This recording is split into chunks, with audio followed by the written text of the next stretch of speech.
తెలంగాణ రాష్ట్రం అంతటా కూడా బీసీ సంఘాల ఆధ్వర్యంలో బంధు పిలుపు మేరకు సంగారెడ్డి జిల్లాలో కూడా చేయటం జరుగుతుంది. ముఖ్యంగా స్థానిక ఎలక్షన్లో 42% బీసీల రిజర్వేషన్ను అమలు చేసే దాంట్లో కేంద్ర ప్రభుత్వం నాటకాలు ఆడుతుంది. ఆ నాటకాలకు తెర ఎత్తడానికి కోసమే ఈరోజు రాష్ట్రం అంతటా కూడా మహిళలు అలాంటి ఉద్యోగస్తులు ప్రతి ఒక్క సంఘం నాయకులందరూ కూడా ఉద్యమం కోసం ఇంటింటి నుంచి బయటకు వచ్చి ఉద్యమం చేయడం జరుగుతుంది.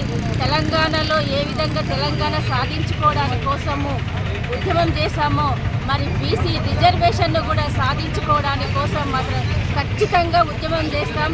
మా హక్కును మేము సాధించుకునేదాకా నిరంతరంగా ఉద్యమ పోరాటాలు చేస్తూనే ఉంటాం.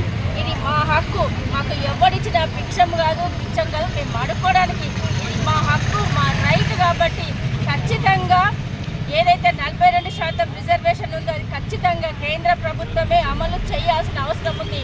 ఇలా ముసలి కన్నీరుతోటి మళ్ళీ తెలంగాణలో మేము కూడా మద్దతు తెలుపుతున్నామని చెప్పేసి మాట్లాడుతున్నారు. ఎంత సిగ్గుచేటు అసలు.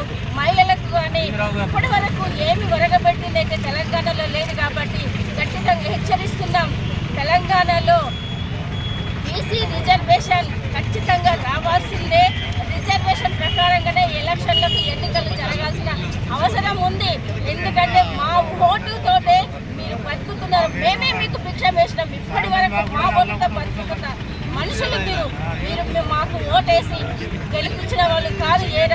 బీసీలు అధికారంలోకి వస్తారని చెప్పేసి రిజర్వేషన్లు చేయడానికి కోసం వెనకంజ వేస్తున్నారు. బీసీలు అంటే అంత భయం ఎందుకు? భయం ఉన్న నా ముండా కొడుకులారా, ఖచ్చితంగా మాకు చెయ్యండి. మా హక్కు మాకు ఇవ్వండి. మా హక్కుని ఇవ్వమంటున్నాం, మిమ్మల్ని పిచ్చమేయమని మేము అడగట్లేదు. కాబట్టి ఖబర్దార్, నా కేంద్ర ప్రభుత్వం ఖచ్చితంగా చేయాల్సిందే ఈ రిజర్వేషన్ అని చెప్పేసి మేము కోరుకుంటున్నాం. మహిళలకు ప్రత్యేకంగా కూడా రిజర్వేషన్ను కేటాయించాల్సిన అవసరం కూడా ఉంది.